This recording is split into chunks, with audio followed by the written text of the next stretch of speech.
welcome to the second episode of the Mixologist. It's Friday night, we're going to talk drinks and cocktails.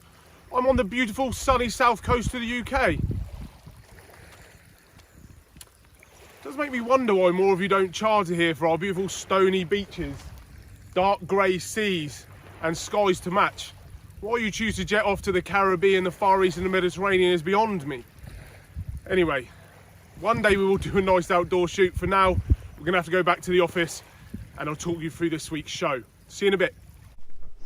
Hey everybody, welcome back to HMS Spirits HQ. Apologies it's not somewhere a little bit more glamorous. The idea with the show is to do it in different locations, especially when I'm travelling about for work. Unfortunately, like everywhere at the moment, the UK is on lockdown, so we're pretty much stuck at home with not much to do. So we're going to film in the office again, a place where I'm supposed to do my work and admin, and instead I spend most of my time behind this bar making and playing around with different drinks. So today I thought we're going to go through a little bit of cocktail history, one element specifically. It's a large area to cover, so we'll do it across different shows. And then we're going to go on to make a gin and basil smash. And then we're going to show you a cheeky, different little way to serve it. Hopefully it'll give something to the guests that's a bit impressive. So we'll go back to kind of the start of cocktails. A lot of it kind of originated in India with punches. They had access to a lot of herbs, a lot of spices, to all the various citrus fruits. That came over to Europe and to the Americas. They've got the Caribbean over there. So again, the punches were big over there. And punches then kind of got made by each country with their own herbs and spices. But it wasn't until 1767 where three things happened relatively quickly that started really up in the game for cocktails. So in 1767, the first artificial carbonation was achieved. We're going to talk a bit more about that in another show. In 1800, ice was for sale in America for kind of the first time. And we'll go on to talk about the cool history of ice. See what I've done there. And then moving a little bit forward, in 1826, continuous distillation came about, invented by Robert Stein, and that helped bring distilled spirits to the masses in quantities that were a lot safer to drink. But for today's show, we're going to focus on ice. So until a couple of centuries ago, guys, ice didn't really exist other than a byproduct of winter. It was a guy called Frederick Tudor that saw the opportunity in ice, saw the dollar signs in it like any entrepreneur kind of would, and he created a thirst for drinks that went beyond just a cool glass of water. So it was in 1805 that the Tudor brothers were sat in Boston drinking their cold drinks and eating some ice cream, where one of the brothers said to the other one, wouldn't the colonists in the West Indies be envious of this, just as a passing throwaway comment. Now Frederick Tudor was a bit of an entrepreneur, and that passing comment didn't really leave his mind. And 30 years later, he didn't realise at the time, but 30 years later he'd be crowned as the ice king of the world, having transported over 12,000 tonnes halfway across the globe. So Frederick Tudor wasn't really great at school, dropped out at 13, went back to the family farm, spent time hunting, fishing, relaxing. They're from a pretty wealthy family. It was only when his brother William made a joke to him that they should harvest the ice from the family's pond that Frederick decided to take this seriously. So Frederick managed to convince his brother William that it was going to be a sensible idea to form this scheme and ship ice from New England to the Caribbean, and kind of convinced his brother that these people, once they tried cold drinks, there'd be absolutely no going back for them whatsoever. They pooled their money, got hold of a ship, and their plans were to do the first shipment into Martinique, where they hoped then to create a full monopoly on the ice market there. Unsurprisingly, not many people thought the idea was going to work. So Frederick actually then had to spend $5,000, which at the time was a huge chunk of their seed money, on chartering their own boat to ship the ice across to Martinique. Even the local Boston Gazette reported that it was no joke that 80 tons of ice was on its way to Martinique, and it would be slippery speculation as to whether this would make it or not. It arrived in Martinique. It was in absolutely perfect condition, everything the brothers hoped it would be. They got it to the island, and to their surprise, no one was interested in the ice whatsoever. It was such a new concept to them that they were just completely uninterested. It was at this point that William pulled out. He'd had enough. He didn't quite have the faith that his brother Frederick did, but Frederick was undeterred. He decided to drum up even more money for some people that he'd found, some investors, and he shipped another load to the Caribbean the next year. Unfortunately, there were embargoes on the Caribbean that year, so once again, his idea pretty much flopped. Back at home, the family business had invested in some shady real estate deals. The family fortune had dwindled dramatically. People were getting bored with Frederick's silly schemes. However, by 1810, he had finally turned a profit. He didn't stay in profit very long because between 1809 and 1813, a series of unfortunate events, war, bad weather, his relatives needing money, meant that once again he was in financial difficulties. He'd been in debtor's prison 3 times and spent the rest of the time hiding from the local sheriff. Like most entrepreneurs though, Frederick still didn't want to give up. Whilst living in a boarding house in South Carolina, he would often take ice to his local bars, sit there with his drinks nice and cold. The locals at first kind of scoffed at the idea, but once trying his nice, beautifully cold beverage, wanted to get involved in it too. He'd also teach the local restaurants how to make ice cream. He'd go to local hospitals and show how they could take people's fever down with ice. And it was one of those things that once people started to realise how good it was, there was no going back. They were all hooked on ice. By 1821, the business actually started catching on a bit. There was big business in New Orleans, Savannah, South Carolina, Havana. But it needed to improve. They needed to upscale, and in stepped an innovator, a guy called Nathaniel Weath, who stepped in, invested, and started streamlining the whole process. They started cutting ice out in grids with horse and ploughs. Labourers would saw blocks, they'd put them in canals, float them downstream. They then haul them out, start stacking them up in big blocks at the other end. Ice ended up being stacked 80 foot high in ice houses, but it still ended up being really, really dangerous for the employees. As well as the huge blocks of ice, the numb hands, the sharp tools for chopping the ice, they're also prone to slipping too. So quite often workmen would end up with broken legs, knees, limbs all over the place, bloodied and bruised, where a huge block of ice had just slid and knocked them all down.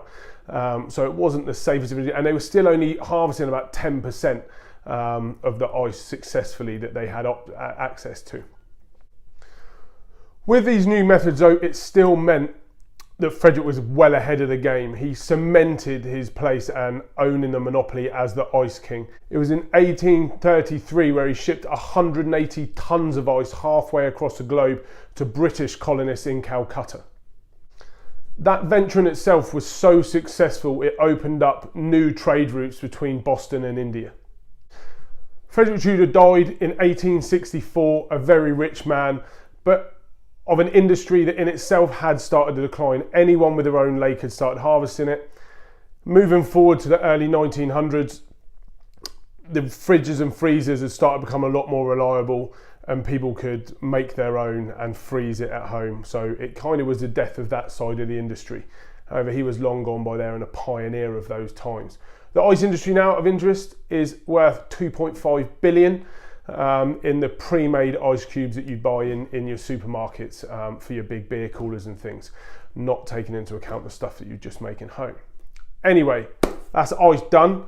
We're going to use ice in the next cocktail, as you would with most cocktails. So let's get to our gin and basil smash. Right guys, now on to the drink segment of the show, the one we've been waiting for. Well done for listening to me waffle on about the Ice King. So today we're going to make a gin and basil smash. It's beautifully scented, nice and floral. You've got that stunning green coming through. And once we've made it, I'm going to show you a funky little way to serve it. We're going to be using today my HMS Spirits Mary Rose gin. It's a classic London dry. It's juniper led. We use pink grapefruit peel in there to lift the front of the palate, and then rosemary for a nice soft finish. The rosemary and the basil will go nicely together in there too. We've got freshly squeezed lemon juice that I bottled up earlier, and then a homemade simple syrup. Simple syrup's a really easy one. It's 2 parts sugar to 1 part water. We'll go on in future episodes to discuss all the other things you can put with a syrup. At the weekend I did a beautiful cinnamon one, but I won't give too much away because I'll probably go on to that cocktail soon. Right, so first off, your mixing tin. And we're going to put in 60 mils, which is about 2 ounces of our London dry gin. Nice and generous. We're going to put 22 mils, just under an ounce of freshly squeezed lemon juice. You've got the lemon and the sugar syrup working together to make some balance against the alcohol.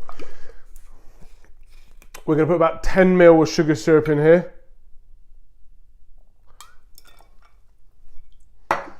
And then about 12 fresh basil leaves. Wherever you are in the globe, basil's relatively easy to get hold of. Smells beautiful. Take these off. And before we put these in, we're going to give them a quick slap. That wakes the oils up, wakes the flavours up. I mean, if I walked into your bedroom and gave you a big slap in the morning, it'd wake you up and ready for the day too. You might not be too happy with me, but that's what it does to the basil leaves. Right, now a good shake.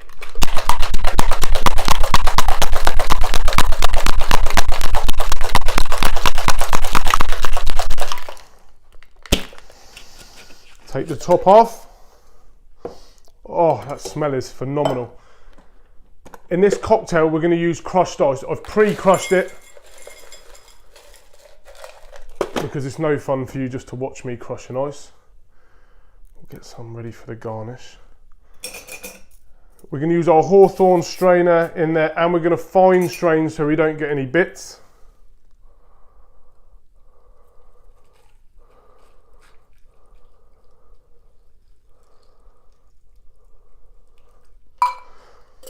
You've got that beautiful green coming through. We garnish that with a nice fresh bit of basil. And there's our gin and basil smash, everybody. Cheers. Oh, that's beautiful. Right, and we promise you another way to serve it.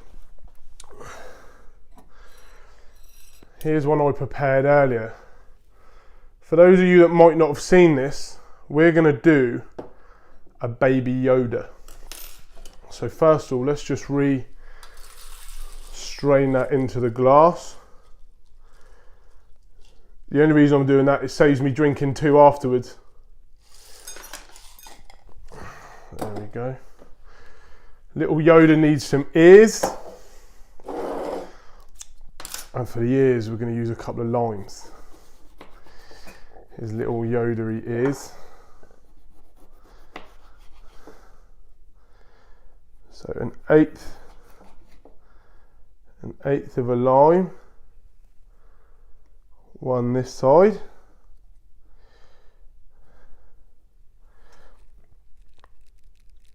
One that side, and we need eyes. I did have some olives, here we go. We've got little black olives for the eyes. And on a cocktail stick, or if you've got a little garnish stick,